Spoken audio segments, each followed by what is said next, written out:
What's your day like? If He's not in your day, if He's not in your schedule, if there's no prayer time, if there's no Bible reading, if there's no feeding of your spirit, if there's nothing that hardly acknowledges God all week long, all you are is a trunk Christian. I'm telling you that He will affect your schedule.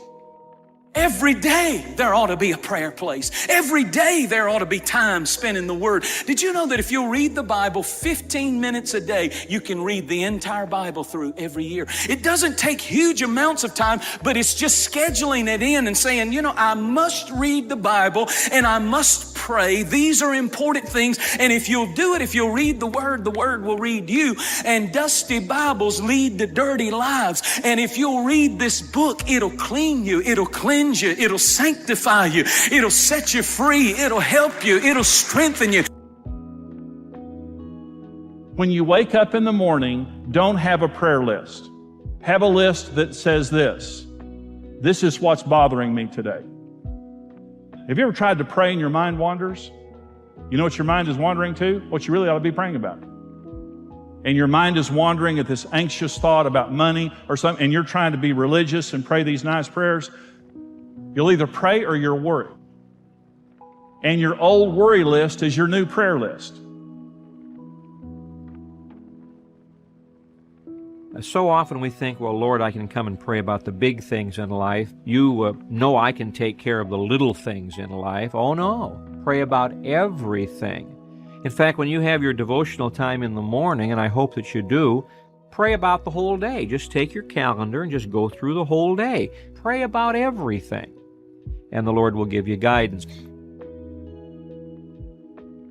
The real sign that Jesus is first in your life, you meet someone who He's first, and it's not that they're exempt from trouble, but when trouble comes, they know who to run to. I will lift up my eyes unto the hills from which cometh my help. I run and cling to Him in trouble. My first thought is not the bank. My first thought is not the doctor. My first thought is not this or that. My first thought is Jesus. Who do you run to in trouble? That's a real sign of whether or not He's first. And when He's first, He will bless you in ways that will astound you. When you come to a place in your life where you face important decisions, you can't afford to use your intellect alone. We're supposed to be guided by the Holy Spirit. We are supposed to seek the counsel of the Lord on everything. You have to learn to ask before you act. You have to learn to ask before you get in covenant with people, before you start businesses, before you do things, and then you just expect and hope that God will back you up. I'm amazed at how many, even in my life, how many decisions I make and I haven't even asked the counsel of the Lord. And the Lord said, no, you can't afford to be making intellectual decisions because you think you know everything. I need you. I wait on you to wait on me. And you don't just rely on your intellect, even though God gives us intellect to make wise decisions. But it's kind of ego, and it's kind of proudful to not pray about it. Pray about it. If you will seek His counsel, God already has a procedure. There's an unseen hand that wants to guide our lives.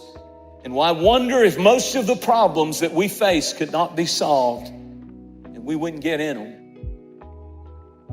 But we did not consult the Lord.